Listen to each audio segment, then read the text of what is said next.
야구 중계를 보실 때마다 화면을 가득 채운 낯선 숫자와 약어들, 마치 복잡한 암호처럼 느껴지신 적 없으십니까? 괜찮습니다. 오늘 저와 함께 이 야구의 언어를 차근차근 해독하고 숫자를 통해 경기의 흐름을 읽는 법을 알아보겠습니다. 한국 야구의 명해설가이셨죠? 고 하일성 위원께서 남기신 말입니다. 생각해보면 정말 그렇습니다. 축구나 농구는 공이 골망을 갈라야 점수가 되지만 야구는 선수가, 사람이 직접 홈플레이트를 밟아야만 득점으로 인정되죠. 모든 플레이의 시작과 끝에 사람이, 선수가 있습니다. 그렇기 때문에 야구의 모든 숫자는 단순한 기록이 아닙니다. 저는 이것을 한 선수의 인생이 고스란히 담겨있는 성적표라고 부릅니다. 그라운드 위에서 흘린 땀과 노력, 그 모든 시간이 이 숫자 안에 담겨있는 셈이죠. 자, 오늘 우리는 이 성적표를 함께 읽어볼 텐데요. 먼저 왜 야구가 숫자의 스포츠인지 이야기해보고 이어서 타자와 투수의 가치를 어떻게 읽어야 하는지 살펴보겠습니다. 그리고 마지막에는 이 숫자 너머에 숨겨진 야구의 진짜 매력까지 함께 나눠보시죠. 자, 그럼 성적표의 첫 장을 한번 넘겨볼까요? 바로 타자의 가치를 읽는 법입니다. 가장 기본적인 성적부터 시작해서 한 선수의 진짜 공격력을 파악하는 눈을 저와 함께 길러보시죠. 우리에게 가장 익숙한 숫자는 역시 타율, ABG일 겁니다. 타석에 들어서서 얼마나 꾸준하게 안타를 만들어내는가, 오랫동안 타자를 평가하는 가장 중요하고 또 유일한 잣대처럼 여겨져 왔습니다. 그런데 말입니다. 여기 한번 질문을 던져보죠. 똑같이 3할 타율, 즉 0.300을 기록한 A 선수와 B 선수가 있다면 이 두 선수의 가치는 완전히 같다고 할 수 있을까요? 글쎄요. 현대 야구는 그렇지 않다고 아주 단호하게 이야기합니다. 그래서 등장한 개념이 바로 출루율, OBP입니다.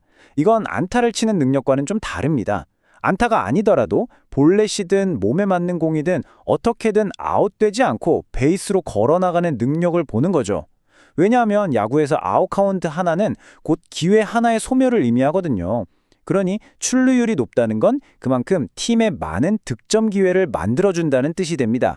하지만 단순히 살아나가는 것만으로는 부족할 수 있죠. 한 번의 스윙으로 경기의 흐름을 완전히 바꿔놓는 힘, 즉 장타율, SLG도 중요합니다. 장타율은 그냥 안타 개수가 아니라 단타는 1점, 2루타는 2점, 홈런은 4점처럼 가중치를 부여해서 타자의 순수한 파괴력을 측정하는 지표입니다.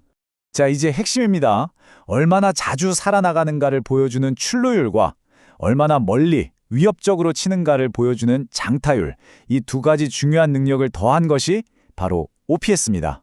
타자의 출루 능력과 파워를 종합적으로 평가하는 현대야구에서 가장 중요한 공격 지표라고 할 수 있습니다. 바로 이 지점이 아주 흥미롭습니다. 2023 시즌 두 선수의 실제 기록인데요.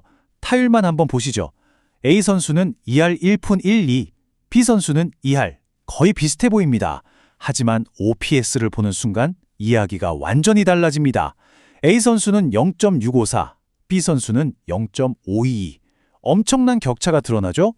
이건 A 선수가 비록 안타 수는 비슷했을지 몰라도 훨씬 더 꾸준히 출루하고 훨씬 더 위협적인 타구로 날렸다는 명백한 증거입니다.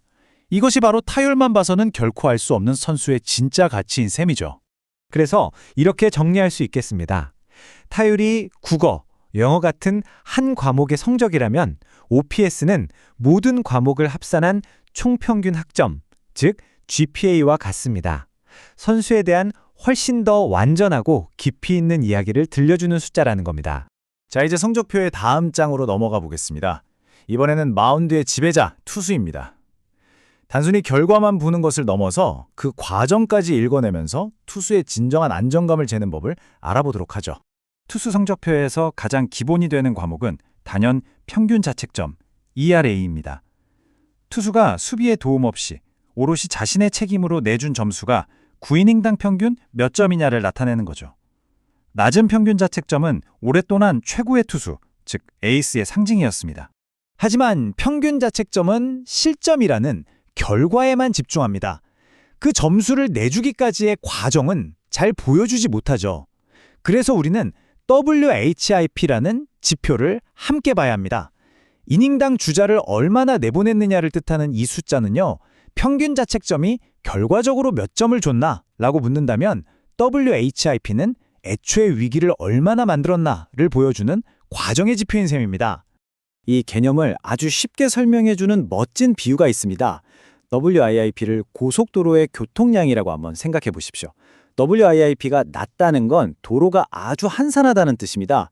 주자가 거의 없으니 큰 사고, 즉 대량 실점이 일어날 위험이 적겠죠.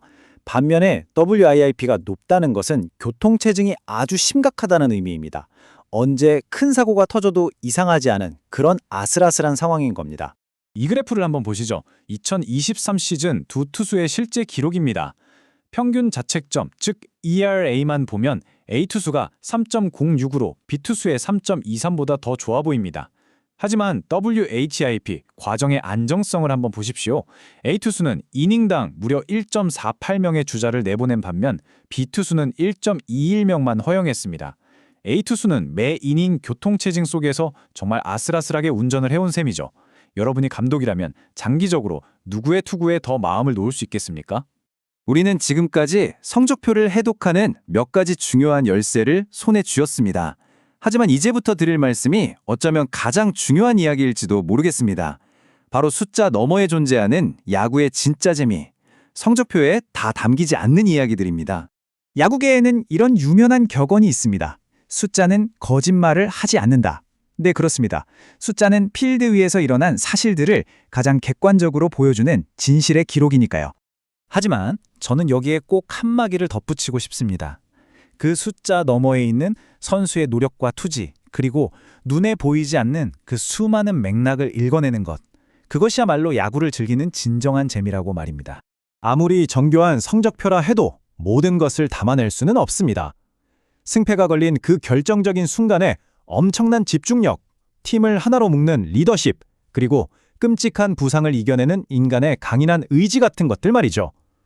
또 동료를 위해 자신을 희생하는 플레이나 안타를 막기 위한 보이지 않는 수비 위치 조정처럼 숫자로 결코 환산할 수 없는 가치들이 그라운드에는 늘 존재합니다. 자, 이제 다시 야구 중계를 보신다면 화면 속 그 숫자들은 여러분의 눈에 어떻게 보이실 것 같습니까? 여전히 복잡하고 어려운 암호의 나열로 보이시나요? 아니면 이제 저처럼 한 선수의 인생과 이야기가 담긴 아주 깊고 풍부한 한 장의 성적표로 읽히시나요?